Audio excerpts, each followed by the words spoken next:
Hello, this is Miss Schrader. Today we are going to be talking about the art of Peter Paul Rubens. He's another post-Renaissance artist. He was born in 1577 and died in 1640. He was from Flanders, which today is modern Belgium, and so a lot of his artwork is similar in taste to that of Rembrandt. The painting you're currently looking at is a self-portrait that Rubens did of himself in 1623. So in the later part of his life, but you can see that he's looking very healthy. He was a very successful man, and a lot of artists, of course, are not. My students, I want you to have a piece of paper and something to write with so that you can take notes. When you're done, you're giving me between 7 and 10 strong sentences about what you found interesting, educational, and important about the artwork of Peter Paul Rubens. So, as a young man, Rubens was sent off to Italy both to study and to work in the court of Count Vicento Gonzaga.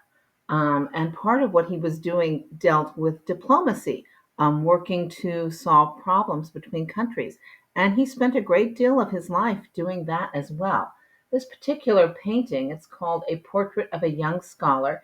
It's from 1597. And the reason I chose it is it's showing one that he's doing a lot of these earlier paintings.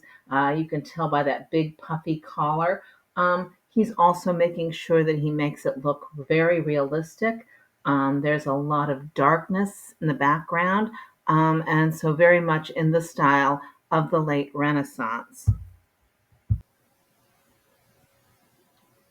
Eventually, Rubens returns to Antwerp, which is a city in the Netherlands, and he sets up a studio. And what he will normally do is he has these huge canvases. Most of his art is very, very large. And he will start the painting, set it up, and then he will have all of his little apprentices finish it for him. This allows him to have a huge amount of time with which to paint. Also, it gives him a huge amount of time to continue to do diplomatic work and to continue to travel. So he's doing a huge amount of stuff because he has apprentices that actually finish the paintings. This particular painting is called Christ Triumphant Over Death and Sin. One of the things I want you to notice about it is the bright colors going more towards the Baroque style of art. It is still incredibly realistic, but it does look very bright. It is a very large piece, so very much in his style. Rubens became so famous and so popular in his lifetime that a lot of the rich and powerful people and a lot of politicians, since they knew him as a diplomat, had him come to paint them. This painting is of Anna of Austria. She was the Queen of France. This painting was done between 1622 and 1625. Now, as you look at the painting, one, it is very realistic. Most of the paintings that exist of her do show her looking like this.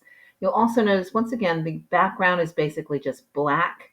There's a lot of bright in the blues contrasting with her skin color and with the blacks and things like that.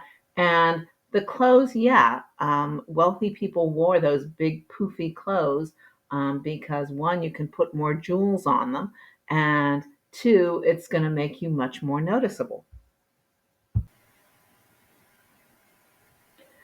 Rubens also did a lot of mythological themed work. This piece is called Hercules as Heroic Virtue Overcoming Discord.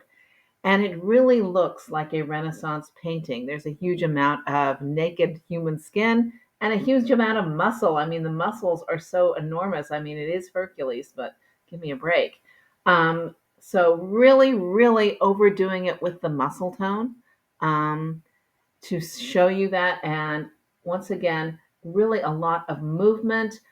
You can see that he seems to have been paused in mid strike against what I assume is discord. Um, and so, very loud, very vibrant, and this was extremely popular at that time. After the death of his first wife, Isabella, he married her niece, Helena Forment, who was only 16 years old. And Helena appears to have been a voluptuous young lady. She apparently was very, very curvy, which was extremely popular in those days. And so he used her as the model for a lot of his paintings. In this one, this is referred to as the wedding dress, and it is simply showing her like that in this wedding dress, getting ready for their wedding.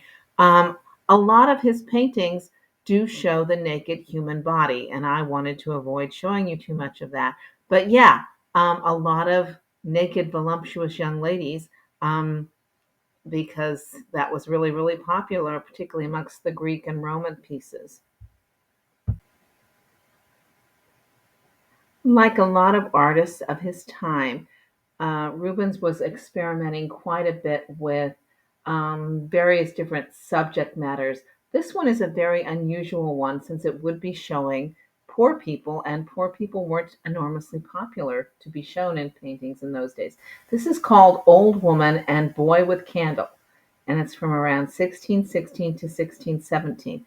And one of the truly interesting things here is that they are showing everything in the light of that one candle. The candle is the source of light. So you can see it reflecting on the woman's hand. You can see it reflecting on the bottom of the child's face, on the right side of the woman's face. And of course, then you recede into darkness. And he did do quite a bit, remember, with just having things look dark. This is one of Rubens' last paintings. It's called Virgin and Child with Saints. It's from 1639 to 1630, 1638 to 1639. And as you can see, it is crowded with people, lots and lots of people in there. And of course, there's quite a bit of nudity. The man at the bottom on the right is Mary's husband, Joseph. He's simply wrapped in a large blanket type thing. And the little angel next to him is also not wearing any clothing. So he is showing a lot of nudity, a lot of people, and a lot of movement.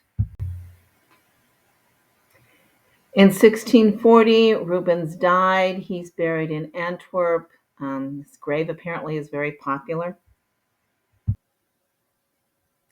This painting is called The Massacre of the Innocents, and it was lost for a great many years and then rediscovered. If you don't know your Bible stories, this is a truly horrible story.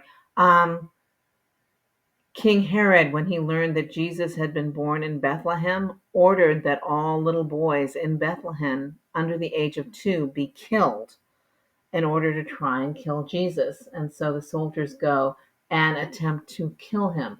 And by this point, Jesus and Mary and Joseph have left the area already, so Jesus is safe. But once again, as you look at the painting itself, it's very much in Rubens' style. There's a huge number of people that just seem to be falling all over each other. Huge amount of nudity, a lot of grief and hysteria seem to be going on. You can see all the little children at the base, so it's really horrifying and things like that. But the reason that I decided I wanted to show you this painting is because in 2002, not all that long ago, the painting, having been rediscovered, was sold for 76.2 million with an M dollars. So Rubens is a very popular artist to this day. All right, my students, you are giving me between 7 and 10 sentences about what you found interesting, educational, and important about the artwork of Peter Paul Rubens.